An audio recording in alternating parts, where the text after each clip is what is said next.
Hey everyone, this is the first look at Resistance Retribution, the demo for the PSP. I've played through the demo now once, and I have to say it's definitely a great game. The graphics are awesome. However, if you play this too much, it's really going to make you want to play the regular Resistance series for the PS3. A big part in this is the auto-aim feature. It just really helps you out. I always wish there would be a second joystick right here on the PSP. It'd be much easier for shooting games, but, that's not going to happen, so they have a really helpful auto-aim feature. I'll show you the cutscene here. Grayson destroyed the Chimeran anti-aircraft gun, opening a window for the 2nd Squadron. Within hours, we were able to pass through, bringing supplies and reinforcements. At a makeshift command center on the outskirts of Rotterdam, plans were quickly drawn up and assignments made. Cartwright would lead a task force to the south to intercept a Chimeran earth mover that was heading towards Luxembourg. I would take the remainder of 2nd Squadron to Luxembourg, where plans for the attack on Paris were being finalized. Grayson would accompany Bouchard to Bonn, under the command of Marquis Colonel Roland Mallory. Scouts investigating the dried-up Rhine River discovered a massive Chimera facility at Bonn. Carriers were spotted outside the structure's dome. Bouchard and her father had been studying the Chimera conversion process for months. The raw materials used to create new menials, human bodies, had become scarce after the initial invasion. Hybrids, menials, and greyjacks had already begun to vanish by June 1951. All over Europe, the original conversion centers were found abandoned, in the process of being dismantled by Chimera drones. But this did not mean the Chimera were dying out. Marquis scouts were reporting intensified activity at new Chimera conversion facilities. How were they operating? Where were new raw materials coming from? Bouchard, with Grayson's help, intended to find out.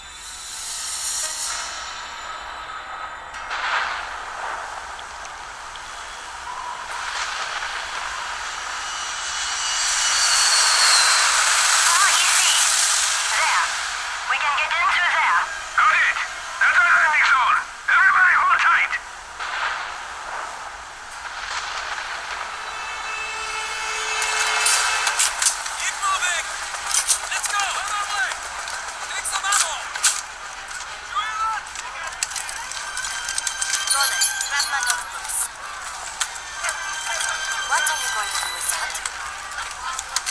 You think you will, how do you say, maybe just to blow that up?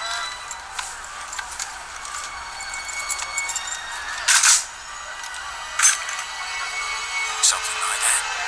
Good, Grayson. You are here because of your field experience. I need you. But we are here to find out what they are doing. British always wanted to blow things up. It will not work here. Hey, I'm okay with that. Look around all you want, but when you're done, this place is going up.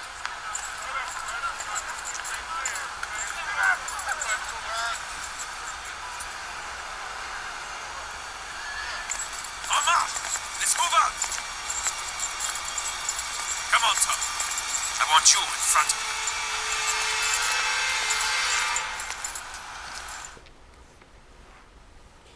Alright, there's another cutscene here, but I'm going to go ahead and skip this if I can.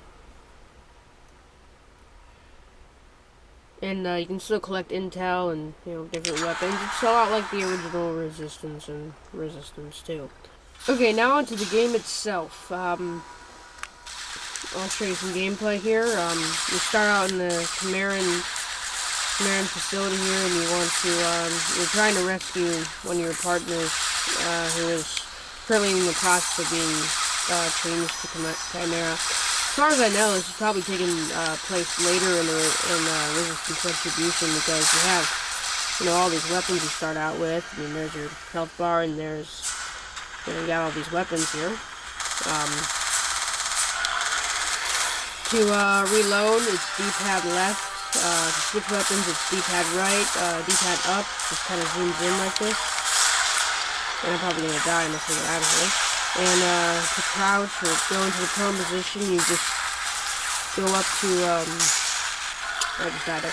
You usually go up to like a wall, and it'll automatically put you in that position. Right, like right here, and there you are. The auto aim feature helps just a tremendous amount here, and yeah. So I'm not even like using the D-pad. I mean the square, triangle, circle, and X buttons right now. And you really don't need to use them very often with the auto aim feature. I had some trouble with this part, but after realizing I can just crouch behind the wall, it helps out. Oh, and you can just jump over the wall too by pressing D-pad down.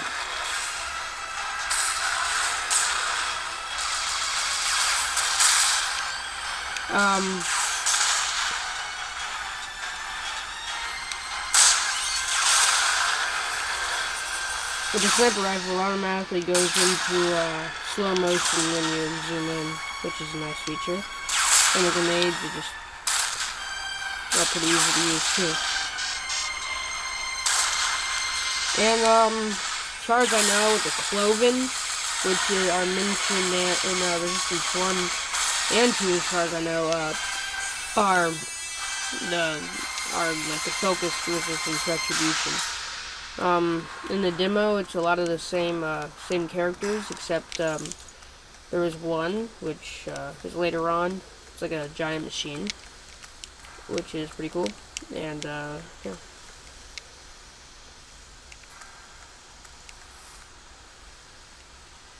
And this looks just so familiar, and really it is.